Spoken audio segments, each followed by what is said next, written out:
नमस्कार दोस्तों, आप सुन रहे हैं आज की कहानी बह गई मन की पीड़ा। खुशी का जी मिचलाता देख सास ने उसके फिर से माँ बनने के बारे में पूछा तो खुशी बोली, मम्मी जी इस बार मैं नहीं भाभी माँ बनने वाली हैं। मेरा परिवार तो पूरा हो चुका है, जो भी होगा वो भाभी का ही होगा। जानवी कमरे में बैठी थी और आंसू थे कि रुकने का नाम ही नहीं ले रहे थे। वो बार बार अपने मन को समझाती, क्या गलत कहा खुशी ने। आखिर हर लड़की का अपनी संतान पर अधिकार होता है, उसके अरमान होते हैं। शायद मैंने ही जरूरत से ज़्यादा उम्मीद लगा ली थी। जानवी ने तरह तरह से मन को तसल्ली दी, पर जब बात नहीं बनी तो गीता का संक्षिप्त सार उठाकर लाई और पढ़ने लगी। पहले तो दिल किया कि किताब को एक तरफ रखकर चुपचाप लेट जाए, पर फिर खुद को प्रेरित करते हुए कहा, नहीं जानवी, इस तरह लेटने, रोने या कमरे में अकेले रहने से बात नहीं बनेगी। बिना बात के घर में तनाव हो जाएगा। कुछ देर किताब पढ़ने से मन शांत हुआ तो बाथरूम में जाकर मुंह धोया और कमरे से बाहर आ गई। उसे आया देखकर सास बोली, जानवी तबीयत ठीक नहीं क्या? मैं तो तेरे बारे में पूछ रही थी तो खुशी ने बताया कि तुम कमरे में हो। मैं कहूँ जानवी तो इस तरह कमरे में जाने वाली है नहीं, शायद जी ठीक नहीं होगा, इसलिए किसी को कमरे में जाने भी नहीं दिया कि 2 घड़ी आंख लग जाने दो। हाँ मम्मी जी, सिर भारी सा है आज सुबह से, दवाई ले ली है, अब ठीक है। चाय बना दूं क्या? चाय मैं बना लूंगी, भाभी आप बैठिए। हाँ जानवी, खुशी बना लेगी, अभी से भी थोड़ी थोड़ी जिम्मेदारी लेना सीखने दे। 6 महीने हो गए शादी को, अभी तक तूने इसे करने ही क्या दिया है? सच्ची भाभी, मेरी भाभी को तो मम्मी ने हफ्ते के अंदर अंदर रसोई सौंप दी थी। खुशी हंसकर बोली और चाय बनाने रसोई में चली गई। उसके जाने के बाद फिर से सास ने जानवी का चेहरा देखकर पूछा, सब ठीक है ना बेटा? कोई ऐसी बात तो नहीं जो छिपा रही हो? मुझे खुशी में थोड़ा बचपना लगता है। नहीं मम्मी जी, सब ठीक है, और कुछ होगा तो मैं उसे समझा दूंगी।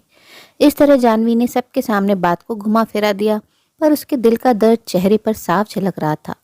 रात के खाने के बाद भी सास ने कहा, चल आज मैं तेरे साथ सो जाती हूँ। मनन भी आज नहीं है, या खुशी को बोलूं?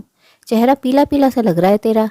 नहीं मम्मी, आप आराम से अपने कमरे में सोइए, मैं छोटी बच्ची थोड़ी ही हूँ, अगर कुछ ऐसा लगा तो उठा लूंगी, बगल में ही तो हूँ।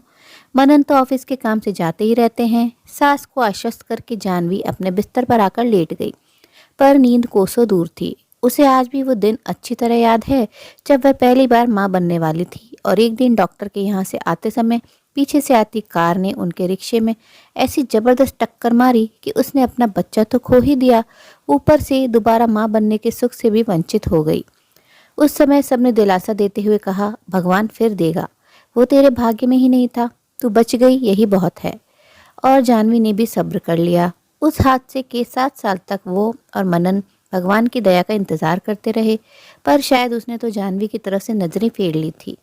सास ससुर के कहने पर कई हॉस्पिटलों और निजी संस्थाओं में भी बच्चा गोद लेने के इच्छुक प्रार्थी के रूप में आवेदन किया, पर नतीजा निराशाजनक ही रहा। कभी औपचारिकताएं निभाने में समय निकल जाता तो कभी खबर ही झूठी निकलती। बाद में कभी कोई बच्चा उपलब्ध होने की बात बताता भी तो जानवी स्वयं ही पीछे हट जाती। शायद बार बार किस्मत के उपहास ने उसका मनोबल ही तोड़ दिया था। अब जानवी और मनन ने सोच लिया था कि छोटे भाई श्रवण के बच्चों में ही अपने बच्चे का सुख तलाशेंगे। श्रवण की शादी में सबसे ज़्यादा खुशी जानवी को थी। शायद कहीं मन के किसी कोने में बच्चे को पाने का सपना हिलोरे ले रहा था। जिस दिन खुशी की पहली रसोई थी, उसी दिन चाची सास ने कह दिया, खुशी बच्चे की प्लानिंग जल्दी ही कर लेना, ये घर बच्चे की किलकारी का वर्षों से इंतजार कर रहा है। पता नहीं चाची के शब्दों का असर हुआ या भगवान को ख्याल आया कि खुशी ने शादी के 2 महीने बाद ही खुशी की खबर दे दी। बस जानवी ने तो अपनी देवरानी का ऐसे ख्याल करना शुरू कर दिया जैसे कोई माँ अपने अबोध बच्ची का करती है। सास कितना भी कहती, पर जानवी उसे पलंग से उतरने ना देती। उसके खाने पीने और उसकी छोटी छोटी इच्छाओं को कहने से पहले ही समझ लेती।